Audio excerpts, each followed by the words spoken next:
Bien, mes chers élèves et mes chers amis, de l'autre côté de la vidéo, on a fait les choses un peu différemment pour faciliter l'apprentissage de ces lettres avec un regard direct sur le livre.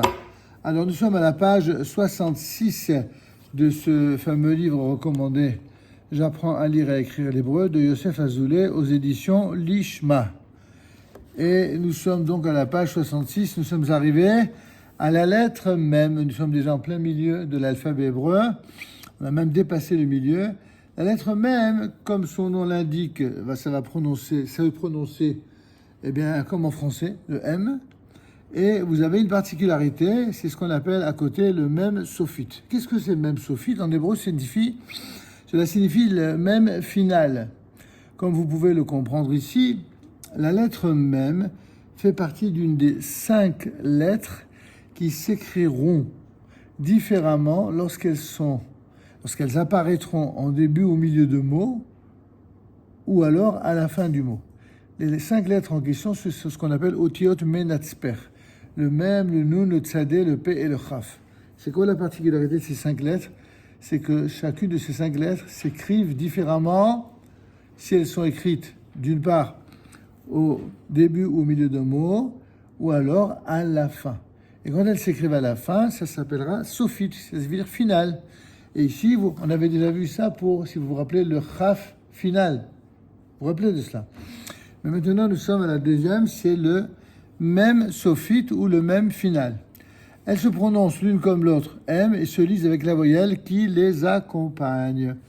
Leur valeur numérique est 40. Sophite veut dire final en hébreu, comme on vient de l'indiquer. Le même sophite ne pourra ainsi se trouver au début du mot, jamais. Elle ne peut se trouver qu'à la fin, et ni même en son milieu. Voilà, tout ça, c'est une redite de ce qu'on a déjà dit ensemble. Alors, on passe à présent, si vous voulez bien, à la première ligne de la page 67. On y va. Me, mi, mou. On continue. Ma, me, mo, mou, mi. Allez, on va relire tous ensemble à présent la première ligne. On y va. 1, 2. Ma, me, mi, mou, ma, me, mo, mou, mi. Bien. On passe à la deuxième ligne. La deuxième ligne, on y va.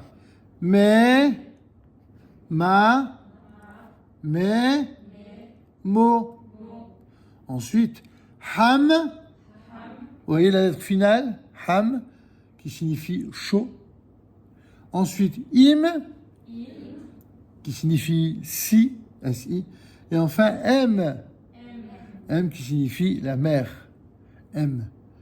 Alors, on reprend la deuxième ligne tous ensemble. 1, 2.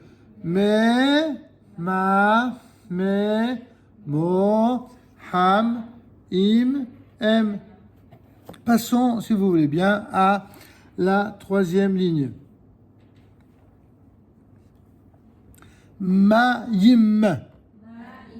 Vous voyez, dans le même mot, vous avez le même normal au début du mot et le même final à la fin du mot. Ma'im qui signifie l'eau, tout simplement, comme vous le voyez d'après la représentation de la bouteille d'eau. Ma'im, on répète. Ma'im. Ensuite, melech. Melech, c'est roi. Ensuite, malka, qui signifie reine. Vous avez reconnu la reine qui est représentée en dessous. Ça fera plaisir à l'Angleterre, même si elle n'est plus de ce monde. Alors, quatrième ligne, on y va. Mita. Encore. Mita qui signifie un lit. Ensuite, melah. Melah, c'est du sel. Ensuite, gamal. Gamal, c'est le chameau. Comme en anglais, camel. Camel, ça vient de gamal.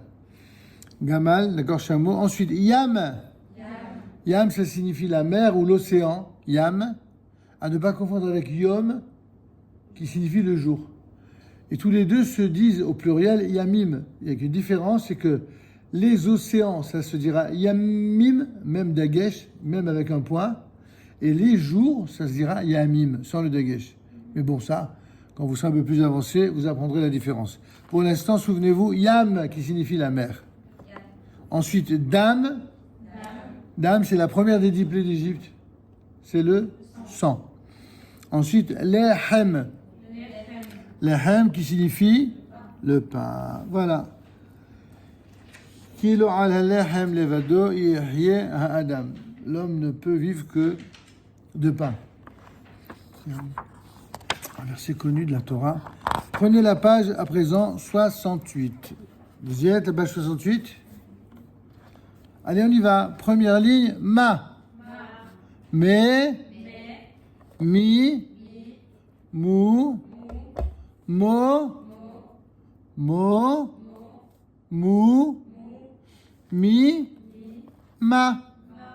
Allez, on recommence tous ensemble. 1, 2. Ma. Mais. Mi. Mou. Mo. Mo. Mou. Mi. Ma. Deuxième ligne, répétez un par un comme toujours. Mais, im, em, ham, hom, a, he, ho.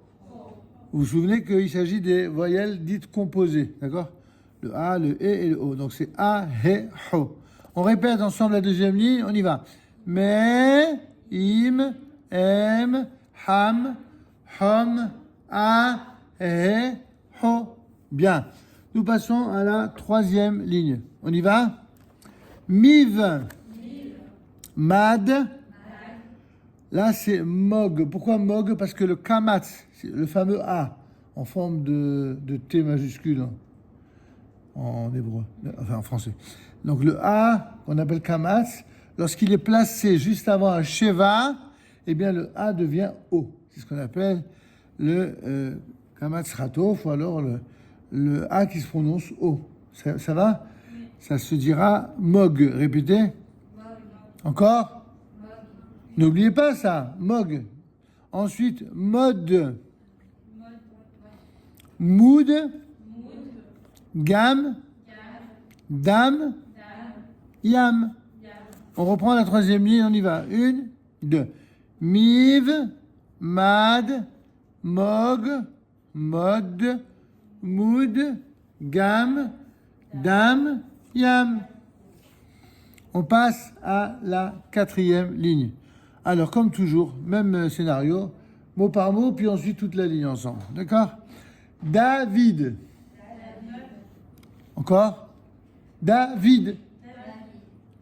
Hu. Meler. Ayala. Malka. Oui, si vous avez une difficulté, il faut le dire. Il ne faut pas rester figé. Je ne vois pas trop la difficulté qu'il pourrait y avoir, mais on ne sait jamais. N'ayez pas les craintes de dire ce qui n'irait pas, d'accord? On reprend la quatrième ligne ensemble. David. Hu. Meler. Ayala. Malka. On passe à la cinquième ligne. On y va. La Meler. Ham. Gam. La Malka. Ham. On reprend la cinquième ligne ensemble. 1, 2. La Meler. Ham. Gam. La Malka. Ham. Bien. Sixième ligne, mot à mot. Ham. Lahem. Meod. Hillel. Mevi. On reprend ensemble la sixième ligne. Ham. Lahem. Meod. Hillel. Mevi. Bien. On passe à la septième ligne. Lahem. Ma'im. Hameler. Modé. Les Hillel. On reprend ensemble. Lahem. Ma'im. Hameler. Modé. Les Hillel. Huitième ligne, mot à mot. Gam. Répétez. Hamalka. Moda. Les Hillel. He Hamoud. On reprend ensemble, 8e ligne. Gam, Hamalka, Moda, Le Hillel, He Hamoud. Ok. Alors là, encore une fois, vous avez la représentation des lettres et des lignes à écrire. Vous avez, c'est déjà avec des pointillés, c'est déjà représenté. Il vous suffit de relier, n'est-ce pas, les pointillés et de vous exercer à la maison. C'est vraiment très simple. On va passer à la lettre suivante.